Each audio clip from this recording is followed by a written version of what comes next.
Welcome, my friends, to the Sage of Quay Radio Hour, your home for free and critical thinking, and I'm your host, Mike Williams. Today, my very special guest is Beverley Blass. Beverly has over 35 years of experience in the field of holistic health. She is President Emeritus of the International Association for Colon Hydrotherapy and has been a mentor, guide, and therapist to thousands of clients, including celebrities, athletes, and executives from all over the world, as she helps them to improve their health, vitality, and well-being. The discussion with Beverly was wide-ranging as we discuss how her childhood experiences set the stage for her endeavors into holistic healing. We did experience some Skype audio noise for the first few minutes of the show, but after the 5-minute mark, the audio clears up. And so without further ado, here's the conversation with Beverly. Well, folks, we have a great show for you today. My guest is Beverley Blass, and Beverly's going to talk to us about structured water, about fasting, and how the food industry is actually very unhealthy and essentially poisoning us. But before we do that, Beverly, because you are a first-time guest, I was hoping that you can take us through your journey in life, where you started, and what led to the things that you're doing today. We did speak a little bit offline before we got started with the show, and I know your journey starts with some paranormal experiences. So if you could start there, that would be terrific. I was born and raised in Scotland. Was very, very connected as a child. I felt like I knew everything. I was happy. I felt connected to just the universe. It just made sense to me that we were all connected, and I didn't understand anything other than that when I was little. When I was about 3 years old, my father used to love to take us to Europe for warm weather. In Scotland, it was pretty grim. You know, if it was sunny in the morning, you knew it was going to rain in the afternoon. So we were in Switzerland, and I was learning how to roller skate, but nobody taught me how to stop. So I put the roller skates on, and I saw this door ahead of me, and I didn't know what to do, and sure enough, my arm went right through that glass window. And it was a very obviously traumatic experience. And things changed after that. I was more sensitive. I was aware of things, and I started to see things in front of me that nobody else could see.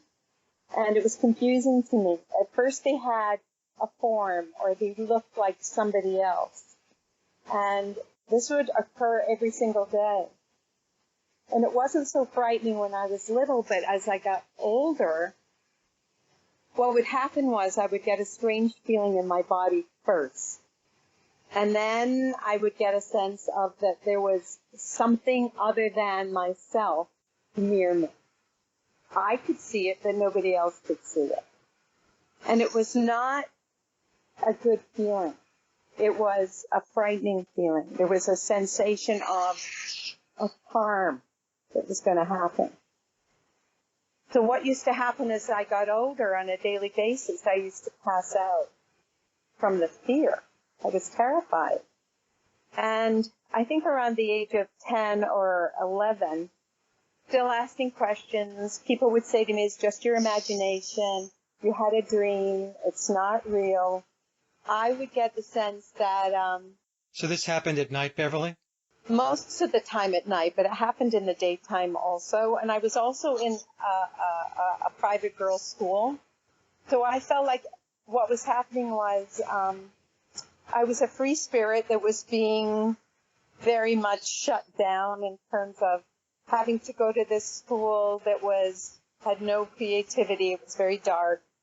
Coming home and having to deal with this and nobody really understanding. So, yes, it would very often happen later on, but it did happen at one time when I was older and I was driving. So it was a sense of, I could feel the sensation, and then the shadow, I feel like it was a male presence most of the time, put out his arm to touch my shoulder, and it was so horrific. I would pass out. What I feel now over time that I've learned that the passing out had to do with a protection for me. And there were also, as much as there was dark shadow beings that I think fed on I was sick a lot, and I think it was the food. We can talk about that a little later. Sure. Because the food I felt made me sick, and I would say, I don't want to eat that food. It makes me feel sick. And nobody then really related food to your health. So they would say, no, you have to eat that. You're going to be big and strong. And I felt what it was doing was helping this, whatever it was, feed off of me. When I passed out, I felt like the protection of my heart and my soul was protected by light beings. I feel like they took me somewhere for protection. When I was 17, my brother and I were in the kitchen, and he said something fresh to me.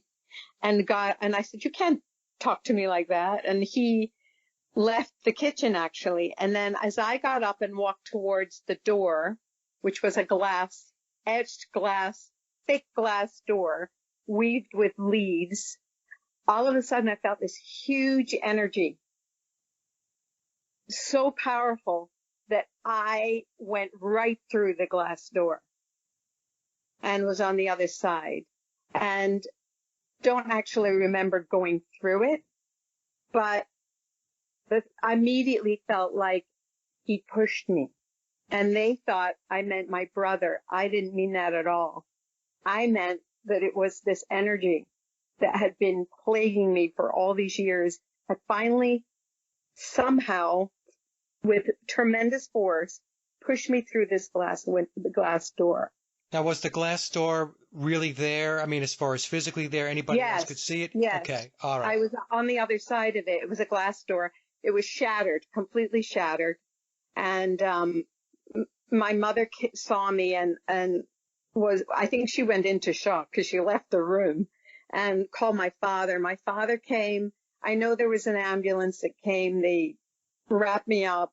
I don't remember all of that. I must have been in shock, but I do remember that I had to choose between, light and dark. Like there was a moment of choice where I just said, I want health. I want healing. I want myself. I want my energy. I want life. I want light.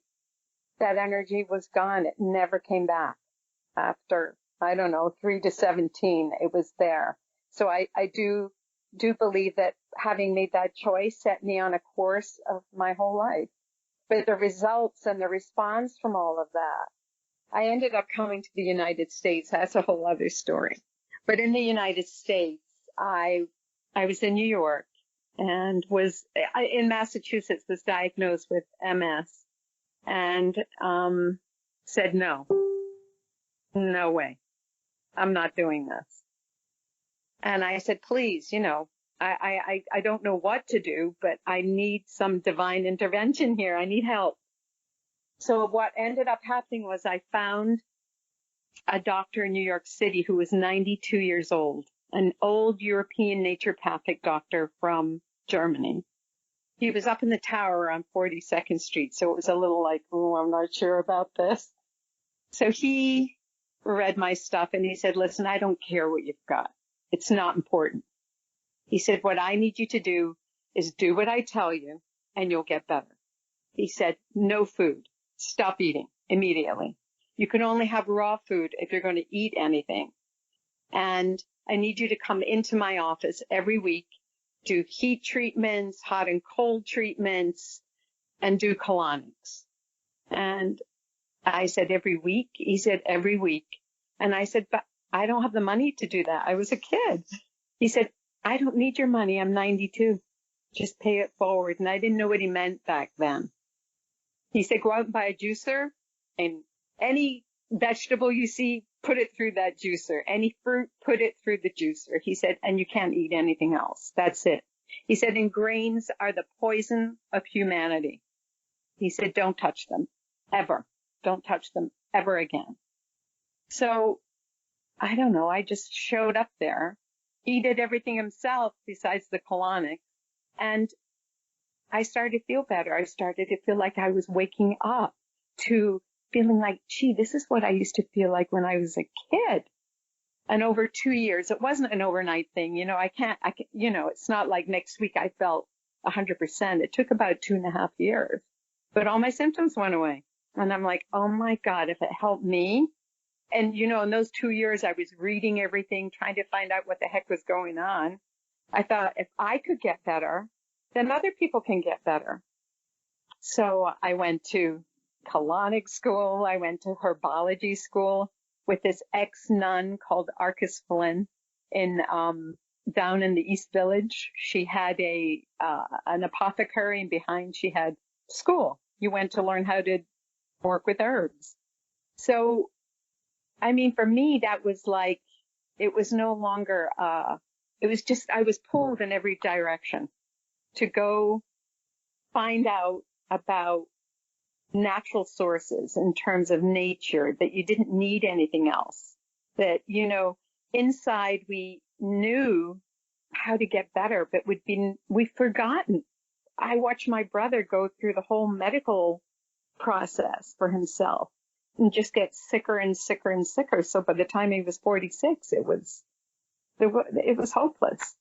And I just felt like I listened to my own inner knowing.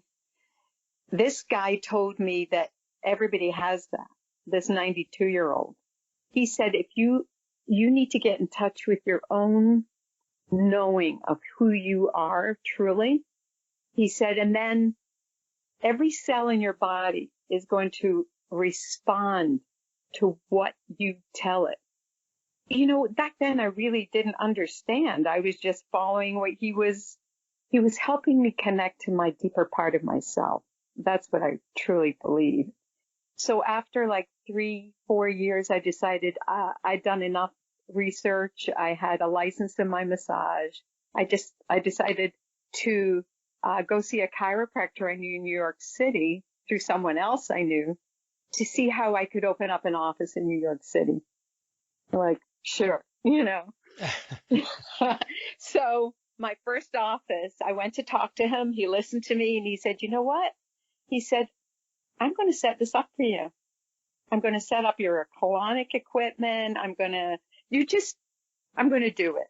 So I was like, aha, this was so unexpected because I was only going to ask him to figure out how to set up an office, whereas he set one up in his office.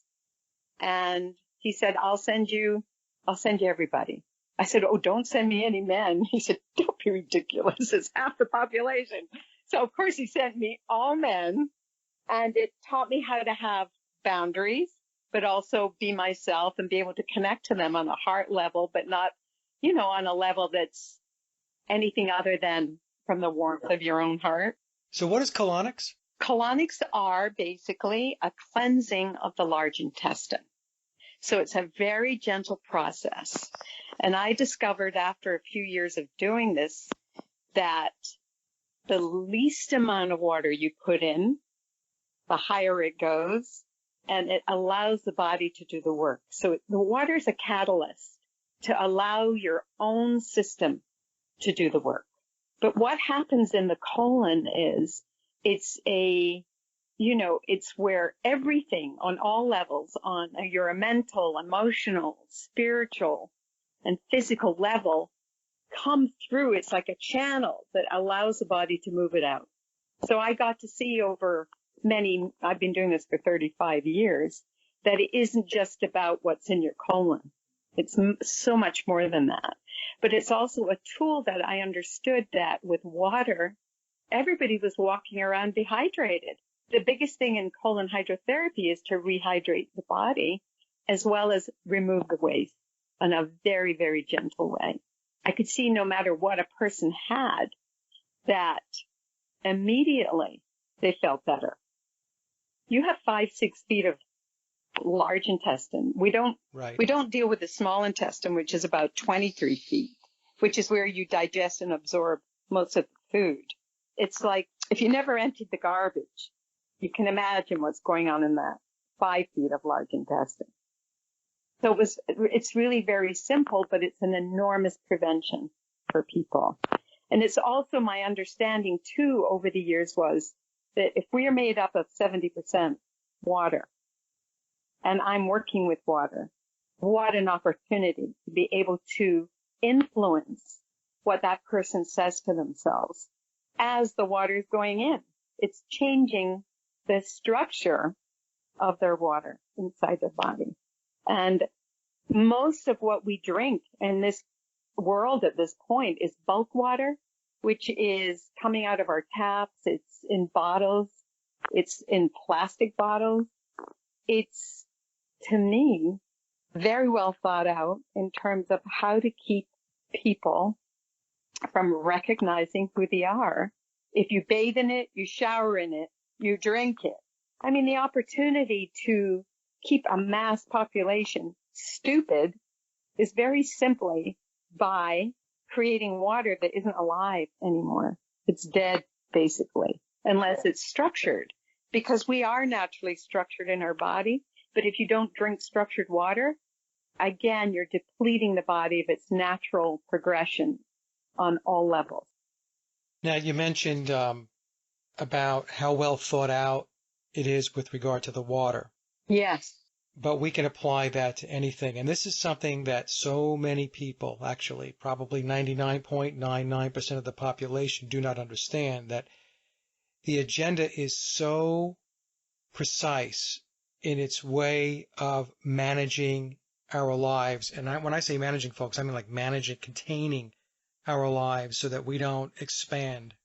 So you could pick anything. You could pick diet. You could pick the media. You could pick anything. And you're going to see that the tentacles, it's a full spectrum. I hate to even use the word, but for lack of a better term, it's full spectrum dominance. So now when you talked about structured water, and I don't want to get ahead of you here, but what does that mean when you talk about structured water? Because I don't know what it means. It means that it has patterns, specific patterns, geometrical patterns in the water that allow you to take in water that goes to every single cell that is naturally a geometric pattern within itself, every cell. So if you're taking that in, you're feeding your cell healthy water that, you know, we can go through Marcel Vogel and Victor Schomburger and Emoto. All those people from very early on understood that there's a shape and a pattern, you know, to everything.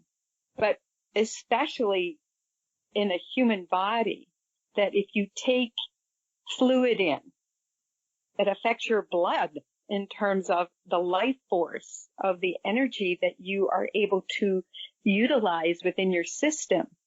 And all the water that goes through our taps is no longer structured, because structured water needs flow to be alive. It needs energy. You see it coming down through rocks and streams naturally in nature. It has its own shape and patterns. And when you build pipelines, especially plastic ones, because they even did away with the copper, which activates life in water, by the time you get it, and not only has it got everything in it that isn't sustainable through pesticides and fluoride and, you know, that affects your pineal gland. Well, pharmaceuticals too. Yes, everything is in that water, and you're drinking it. It is actually making you sick. Emoto was saying that that is what's going to happen to the water, but that we do have the ability to turn that around. That's what I feel is very powerful, is that each individual, if we can help them understand on the larger scale of everything that's going on, of course, you've been talking about it forever, is that just simply by connecting to the water you can create structured water. And there are companies now, John Butts, who's become the CEO, his level of understanding about structured water and why we need it is so incredible to listen to this guy. For every person to keep it simple is that it needs a shape and a pattern in order for it to be alive. And when you drink the water out of these plastic bottles, it has no living matter in it. And taking that in on a constant basis, they're telling you to drink, 8 glasses, 10 glasses of water a day. And what are they drinking? It's making you sick. What about vapor distilled water and stuff like that? Is there any benefit to that? Because you see that's been introduced now into the supermarkets. And first it was spring water in BPA-free plastics, and then it went to vapor distilled water. So you could see that there's this progression going where they're trying to get, it appears they're trying to get a better quality of water to the consumer. But in your view, is that what is going on, or is it just more marketing mumbo jumbo? It's more marketing mumbo jumbo. Absolutely. You can structure your water just with copper wire in a glass bottle. That's the simplest way to allow it to rejuvenate itself. We can go into quartz, crystal, which is in our computers. It's in our cell phone. It's in us as a liquid. We're liquid in our blood. We can go there, but, and that can structure it very easily. They found that the future of computers the microchip can't even hold the amount of information anymore that we have available. That one drop of water has infinite storage of information.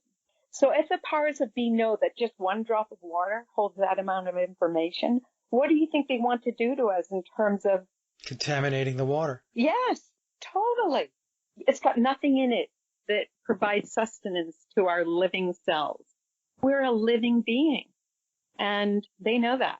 So you mentioned the copper. So I know in homes many years ago, they'd have copper plumbing. Right. And today there is some copper plumbing, but then it quickly becomes plastic plumbing under your sink and in your bathrooms and stuff like that. So right.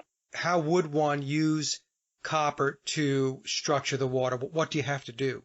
It's very simple. You can just get some copper wiring and, make it into a circular shape and put a glass bottle over it. You can put a copper piece on top of it and fill the glass bottle with water and leave it there. It will structure.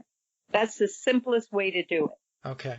It's also what's happening with shungite and affecting, how to affect the EMFs in terms of the 5G. We could go into all of that. I'm not going off there right now, but it's allowing the water really to basically come alive.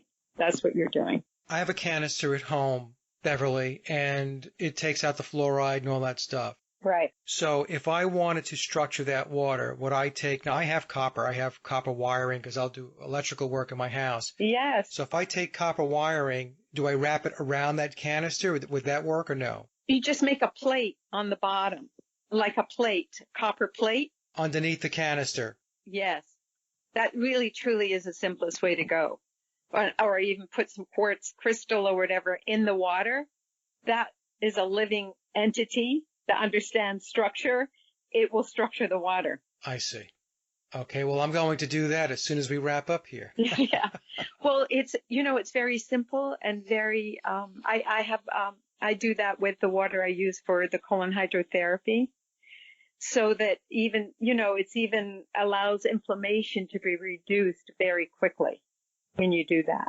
Because we're all walking around inflamed by everything that's happening in terms of our food and chemicals and, breathing. We're breathing in inflammation, basically. That's what I see, because everyone that comes is inflamed.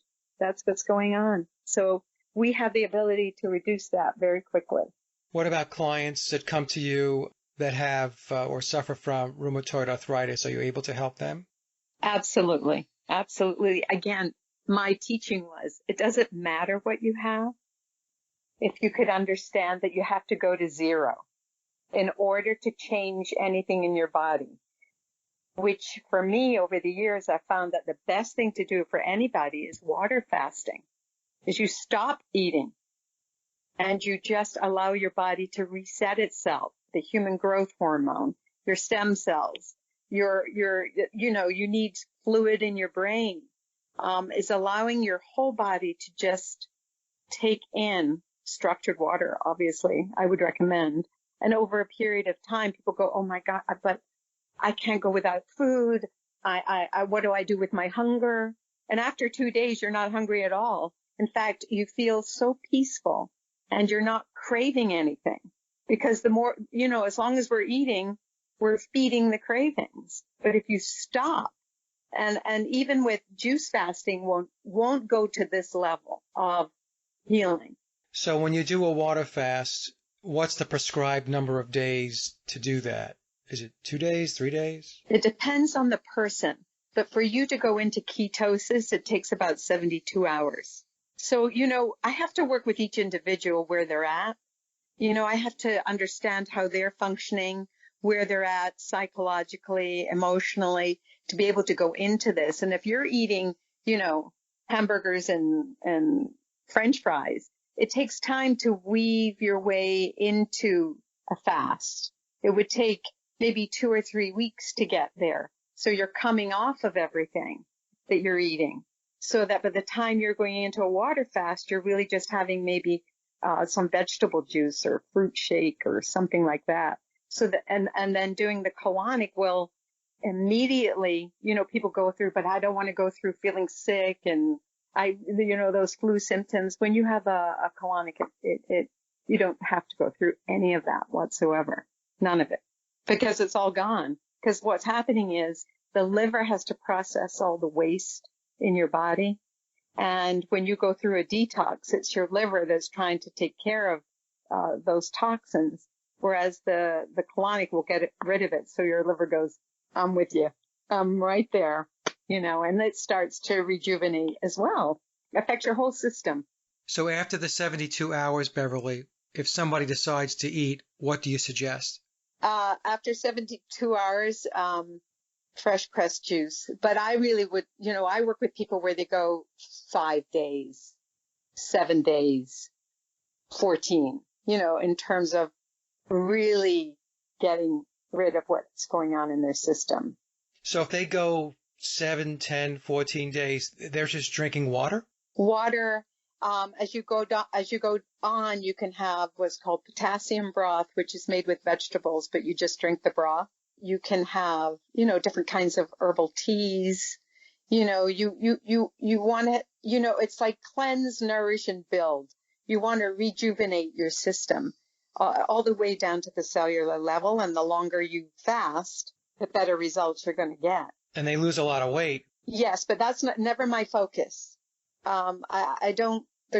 We're so weight oriented. And I believe from the therapy training that I've done that a weight problem is never a weight problem. It's also a hate problem, that hasn't really been dealt with. You're talking about emotional aspects within the person? Sure. That they're holding on to a lot of energies that usually aren't even theirs. Right.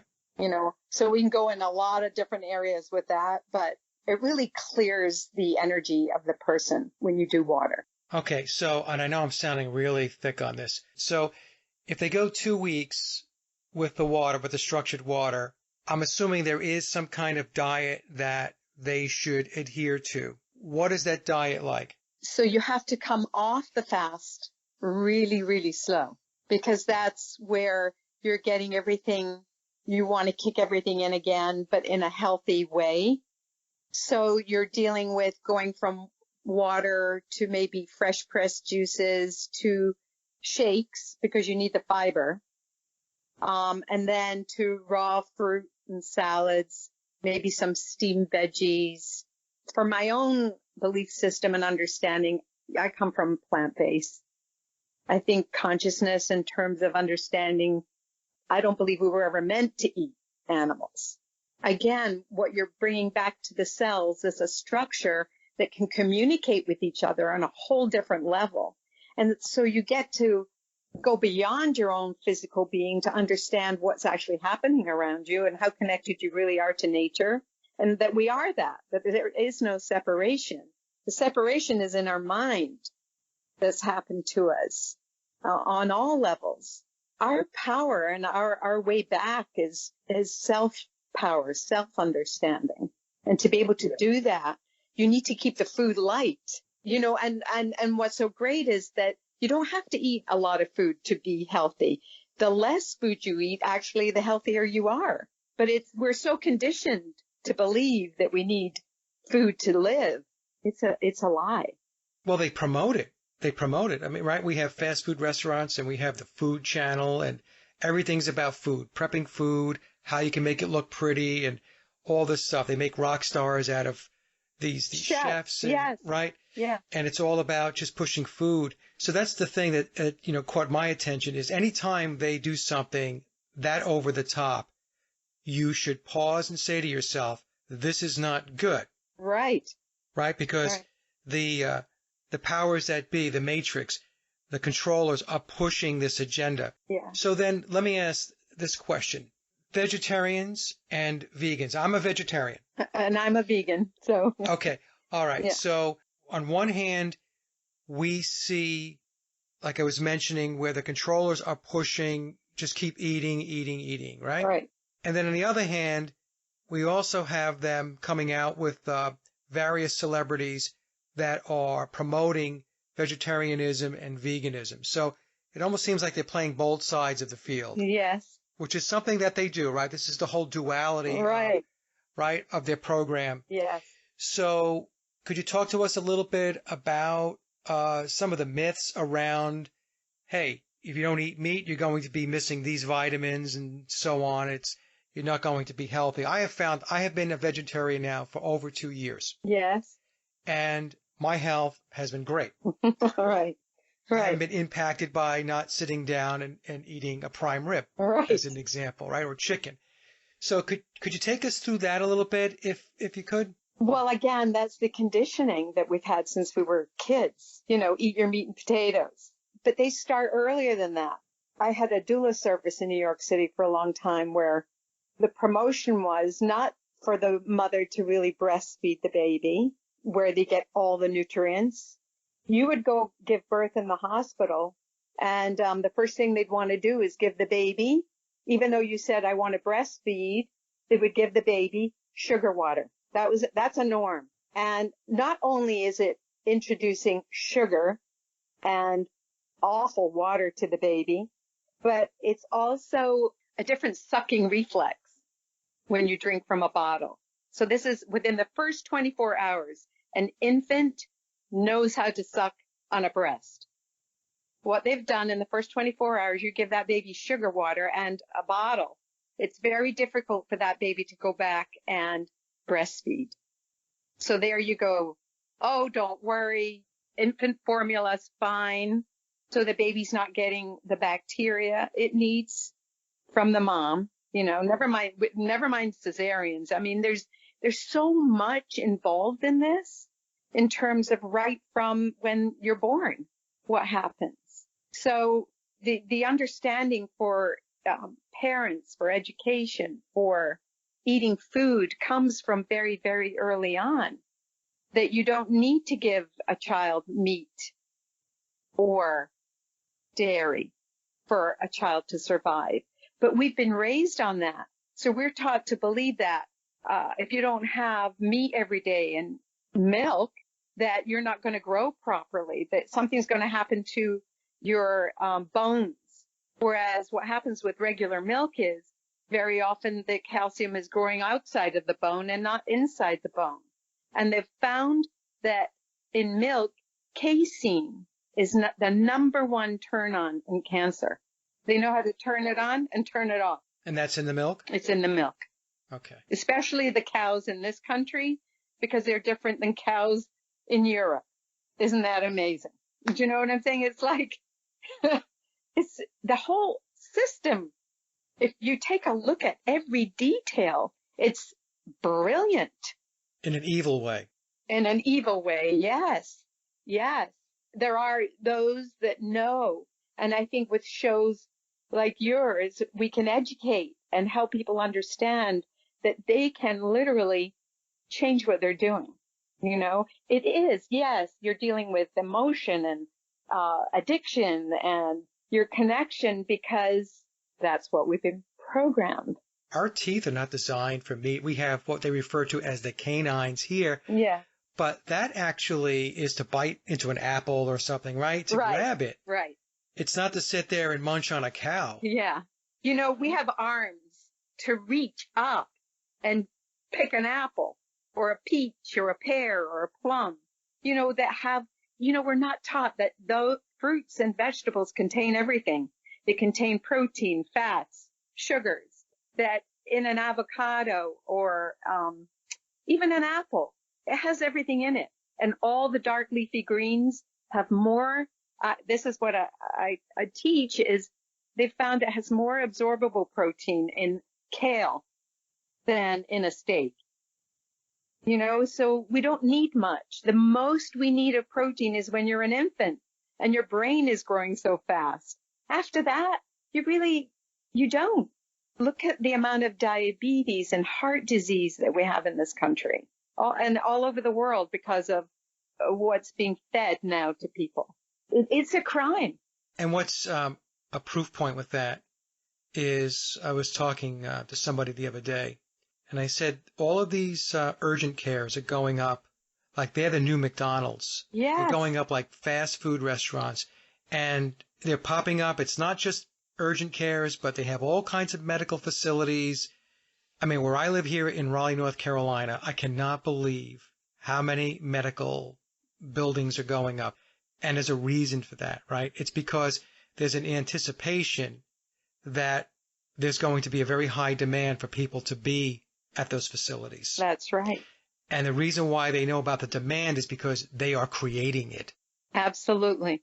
And you have the fast food restaurant right next door, Right. So to me, that's the proof in the pudding. So anytime, it's like I said before, when they start promoting something and you see it ramping up, it means that this is an agenda item. This is something now, it's the time during their project plan. We'll call it like a project plan because that's what it is. It's a really long one, many, many years. But they've gotten to the point now where it's time to, get these medical facilities up and running, these urgent cares and so on, because a lot of people are going to wind up going to them.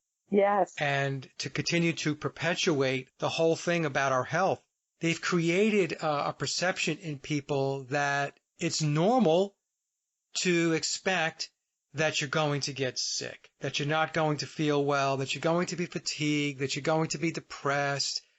It's all of this negative stuff, and so many people are drinking the Kool-Aid and believing it. Well, now they're discovering, the whole gut-brain axis in terms of what's going on in your gut is affecting what's going on in your brain. 95% of what's in your brain, it's in your gut. 5% is in your brain of the dopamine and GABA. And when you don't feel good in your gut, you don't feel good mentally. It goes hand in hand. And so there's never mind the three brains in terms of your heart. So there's a definite alignment with the brain, the gut, the heart, all working in perfect harmony and coherence. And I believe what they've done with all of it in terms of even not breastfeeding and creating attachment and bonding in early infancy. Then you get humanity that is not connected to the heart. And that's been going on for centuries, forever. Yeah. We have more neurons in our heart that are the same as the brain. I think there's over 40,000, I believe. So my father used to say to me, Bev, you can't think with your heart. You have to think with your brain. And I used to look at him like, how can you not know this? I was little. Yeah. I've always known this. It's just I feel like I'm being validated later in life now of what I felt I knew as a child. It's interesting. When I say they, I'm talking about the controllers. They do tell you what's going on, but it's encoded, it's hidden, right? Right. So we're watching this TV series with Ted Danson. It's called The Good Place. And it's about these 4 people that die, and they initially believe that they've gone to heaven. But it turns out that the good place is really the bad place. Yes. Okay. And they tried to convince them that they're in the good place. And what it's all about is while they're thinking that they're in the good place, the beings that control the good place are always toying with their minds to get them to turn against each other, to fight, to compartmentalize, and all of that. And it's done in a humorous way. It's a comedy. But even though it's done in a humorous way, there is an underlying message in shows like that. Yeah. Right? So you could turn around and say, well, what are we always told about here? This is the good place, right? Doesn't get any better than being here in the good old US of A. You have the best school systems, you have the best medical systems, you have the best this and that and blah, blah, blah. And then those that wake up realize, no, wait a minute, we're in the bad place. Right. Right. And also, how can we educate and bring that out there? So right. People that are asleep, are asleep, and everyone's taking sleeping pills. So, it's even worse in terms of they're not even getting messages that they could get when they're asleep. Right. Well, it's very difficult. In fact, it's almost impossible to try to wake people up en masse. I have concluded, and you tell me if you agree, that after years of thinking that I can yell from the mountaintops and then people will just get it, that this is really about, at the end of the day, an individual journey. Yes. From a soul perspective. Yes. Right? It's inner development. Right. And you have to focus on that first. First of all, because you have to be healthy yourself. Yes. In order to be able to help others. If you are unhealthy from a soul perspective or even from a physical world, material world perspective, you're not going to be of much help to others. Right. I mean, that's just a fact. I mean, it's just the way it works. So, when I say that sometimes people get upset because they think that we're supposed to be out there just, spreading the word, which is what we're trying to do. But they interpret that type of position as selfish, as putting yourself first. And I say, well, it's not selfish, but you actually do need to put yourself first. Yes. Because you have to be healthy, both spiritually, emotionally, right, and physically, right? Absolutely. Okay. I do understand that. I mean, doing the work I was doing in terms of the food and fasting and colonics over the years, I found that I felt I was missing the ability also to go deeper in certain ways with people on an individual basis. And so I discovered what's called the Hartford Family Institute, which is a training for body-centered psychotherapy. So you're including every part of you on a cellular basis and subtle energy. And I did that for 10 years, and that's been profound in the way I work with individuals, because you're taking in all of them and allowing them to go to a very, very deep place, emotionally, spiritually, in a way that they can themselves understand what's going on around them. So it's really growing awareness and consciousness for them. And just being a guide or a facilitator in terms of opening things up. And that's been incredibly powerful and helpful to work on an individual basis and also to do smaller groups. So I get what you're saying. Yes, of course, we want to go save the world, but we have to work on developing ourselves and working with people that are ready spiritually or on a soul level to hear what you have to say. Sometimes I think to myself, maybe this is the way the world is supposed to be. In other words, we've entered into a classroom, right?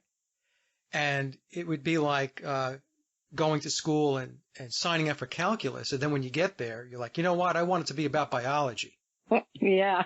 And the instructor or the professor or the teacher is going to say, well, you signed up for calculus, so you're doing calculus, right? Right. So that's another way that I view it is that Mother Earth, and she goes through her cycles and we go through the ages. And at some point, we will make our way out of the Iron Age, which is what I believe we're in now, right?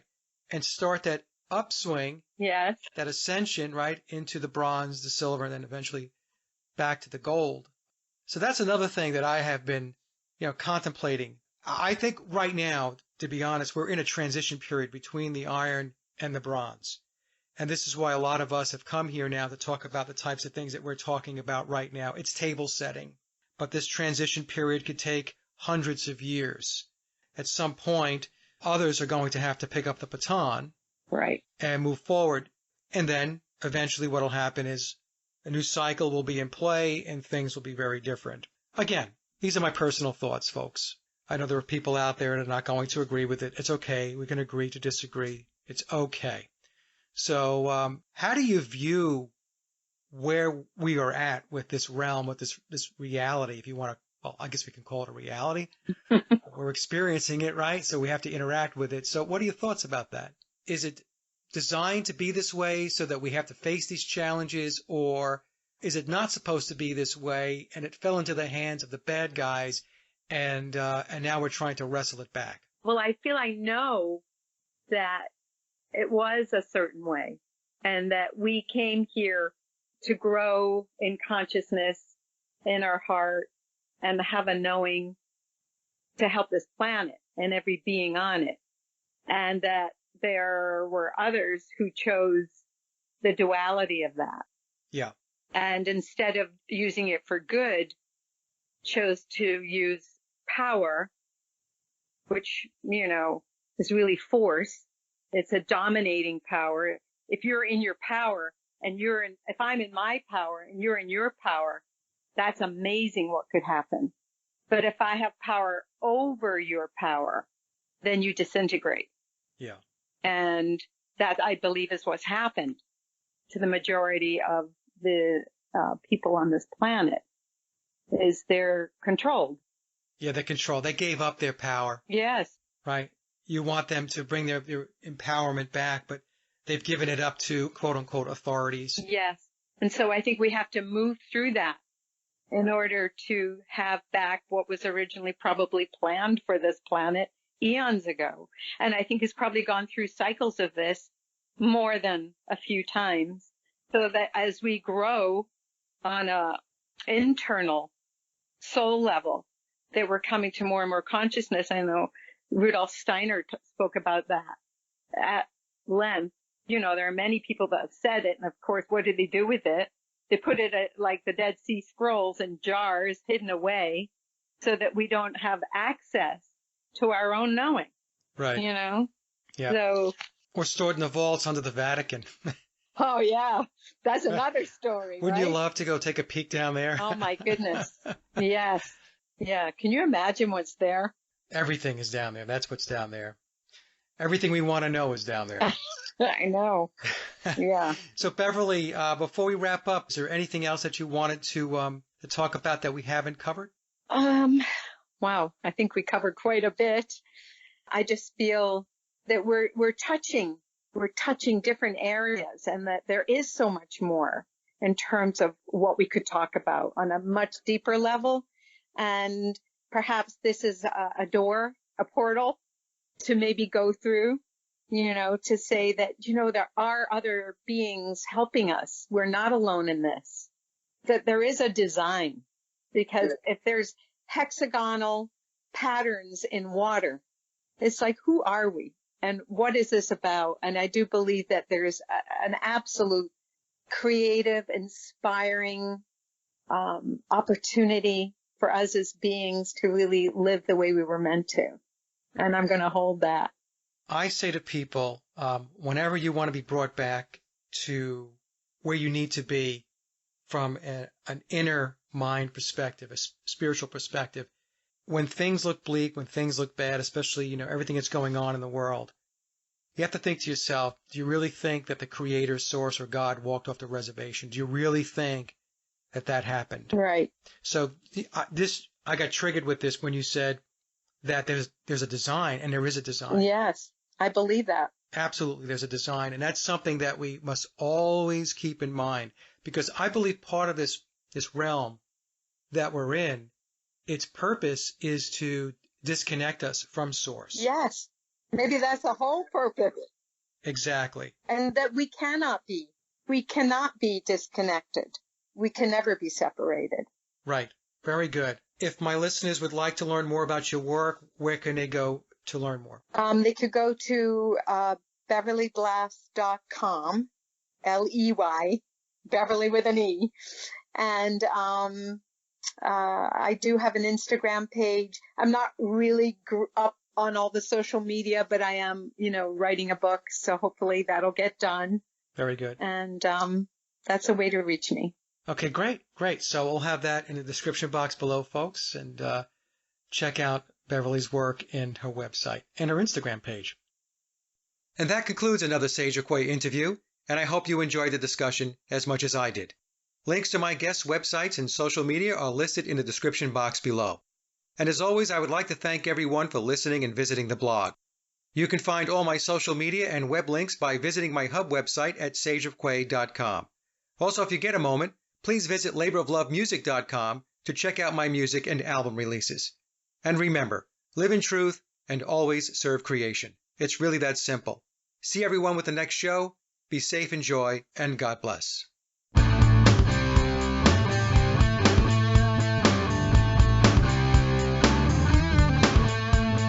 Hey there, girl, come on over here. Don't be shy, there's nothing to fear. I like your style, I like the way that you move. I love your smile, I really dig your groove. Take a trip with me, let your soul be free. Come on, girl, we can change the world. Let's do it now, let's make it real. Hey there, girl, it's a brand new day. Gonna shake things up and do it our way. Spread your wings and come fly with me. We won't look back because love is still free. Take a trip with me. Let your soul be free. Come on, girl, we can change the world. Let's do it now, let's make it real. They're playing with our heads so we don't think. Trapped in a lie where eyes don't blink. Angry plastic freaks always in your face. We gotta do something to change this place.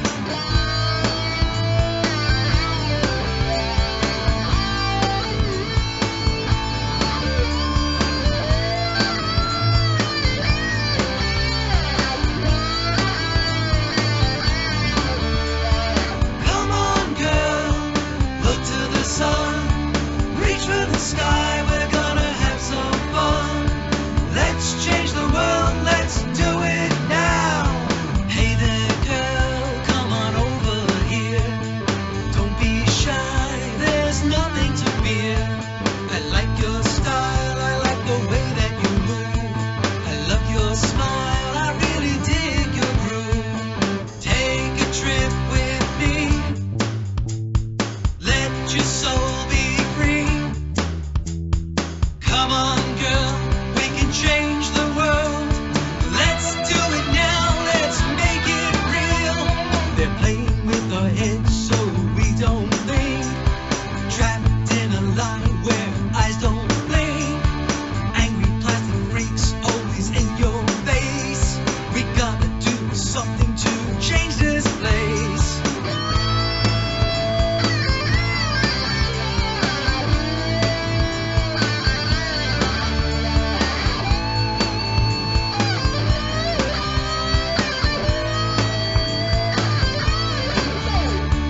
Come on, girl, look to the sun. Reach for the sky, we're gonna have some fun. Let's change the world, let's do it now. Hey there, girl, it's a brand new day. Gonna shake things up and do it our way. Spread your wings and come fly with me. We won't look back because love is still free. Make it real. We're gonna change the world.